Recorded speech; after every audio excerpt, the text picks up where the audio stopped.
Let's break down estimated taxes, what they are, who pays them, and when they're due.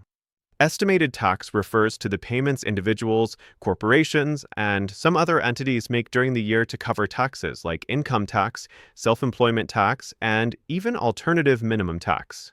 You're generally required to pay estimated tax if you expect to owe $1,000 or more in federal tax after subtracting withholding and credits.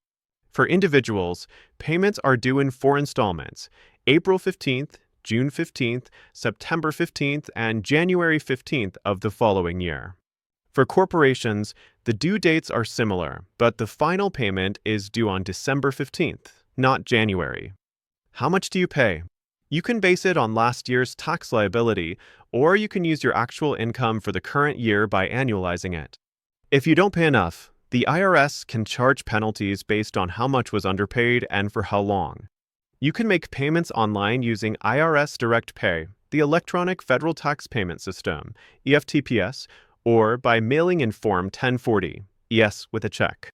At Bachani CPA, we help you calculate the right amount, make payments on time, and avoid unnecessary penalties so you stay compliant and stress-free.